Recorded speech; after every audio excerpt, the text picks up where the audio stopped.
Hey guys, I'm here today with my October book haul. In this book haul, I'm going to try to show you books that fall under two different categories. So there's going to be like two parts to this book haul. The first part of the book haul you can sort of skip. It's kind of optional because I know a lot of people might not be interested in those books at all. I'm going to show you the books that I got for my master's degree in psychoanalysis. So there's a lot of psychoanalysis textbooks and dictionaries and books that have to do, with the human mind and the human condition and so on. So like I said, that might be boring for you, so I'm only putting it here because it might be interesting for some people. I'm gonna try to talk about those books as quickly as I can, and then I'm gonna move forward to the second part of the book haul, which is the books that I usually read that are for fun and entertaining, and I have quite a good selection of books to show you. I have particularly I have collections of short stories and other things that I ordered from the book depository, so that should be very interesting to you if you've been following my channel. So, starting with my psychoanalytical books, the first book I got, and this one I ordered from Book Depository, and it's a great find. This is called Revolution in Mind. It's a historical but sort of fictionalized account of the creation of psychoanalysis. The creation of psychoanalysis is quite an interesting, like, time in human history, not just for psychoanalytical purposes, but I just believe this is truthfully a book that many people interested in history could enjoy. The next one I got here in Mexico, and it's a book by Joyce McDougall. She is a psychoanalyst who is, in this book, she's trying to say or trying to expose the opinion that people should always have a certain degree of abnormality in order to be really happy. So this is very important coming from a psychoanalytical mind, and I'm thinking I'm really going to enjoy this.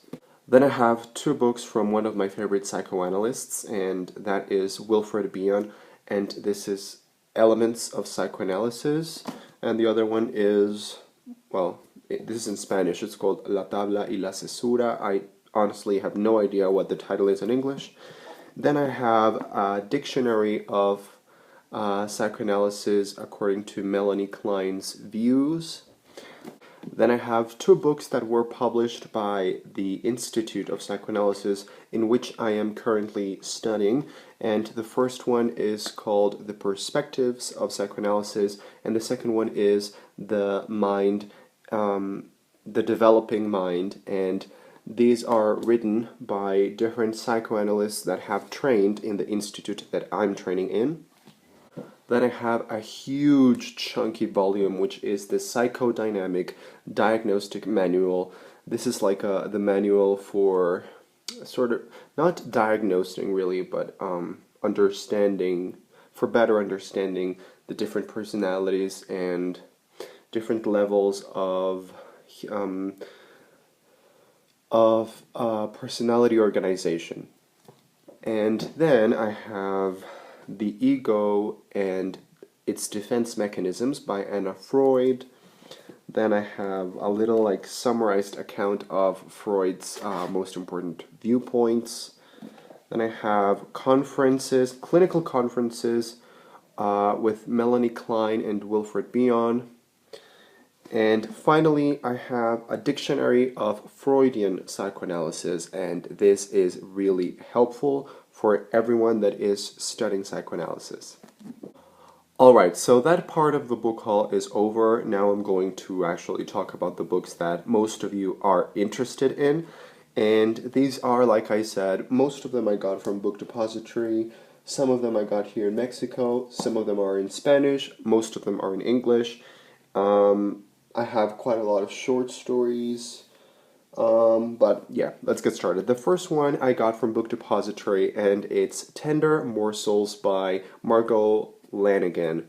And I don't know a lot about this book. I only know that it's sort of fairy tale retelling with a lot of sexual aspects and really mature, dark, bizarre, extremely like obscure elements. And I started reading just the first page, and I'm gonna read the first couple of sentences to you.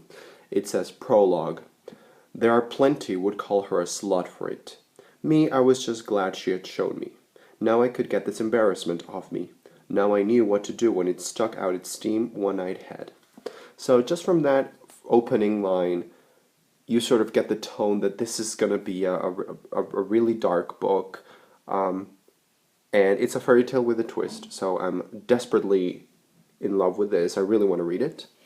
Then I have one in Spanish. It's Ficciones, or Fictions. It's a short story collection by one of the most important Latin American writers, Jorge Luis Borges. This is supposed to contain some of the best short stories in Latin American history, and it's really short. It's something that I can read right now with my work routine, so I'm really looking forward to this.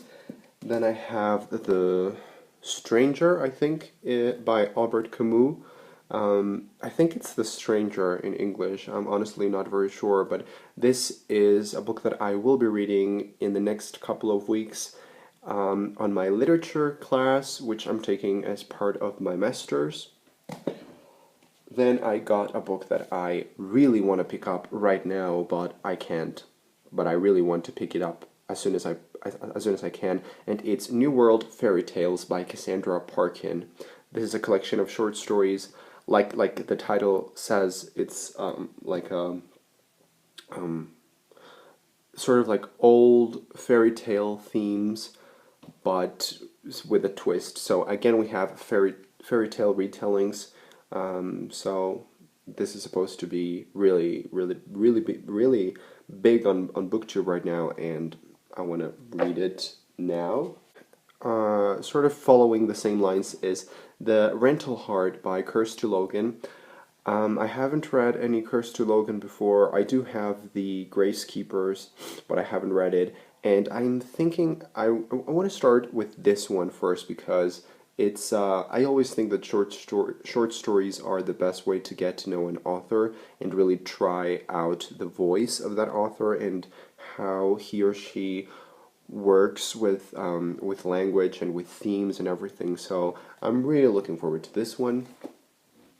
The next one I got because of Mercedes and Jen Campbell and some other booktubers that I've seen going crazy about it, and it's The Dumb House by John Burnside.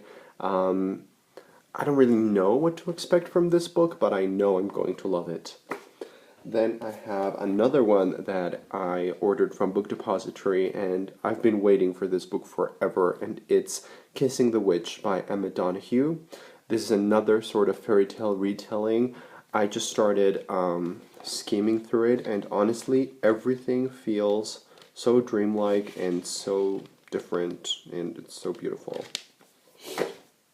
Then I've got Weird Things That Customers Say in Bookstores Part 2. So it's more Weird Things Customers Say in Bookstores by Jen Campbell. I haven't yet read the first one, but I saw this and I couldn't not buy it.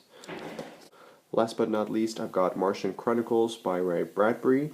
There's another book I'll be reading as part of my lit class in my master's, and it's supposed to be really wonderful. It's kind of a collection of short stories, but every short story is sort of connected, so it is a novel, but it's a novel made up of short stories, so I really want to try that out because I've never read anything like it. So there you go, that was my October book haul. I'm probably not going to be reading these books this month. I will try to read as many of them as I can this year, but it's really hectic right now, but as soon as I can, I will let you know. Like, comment, subscribe, and I'll see you on the next video.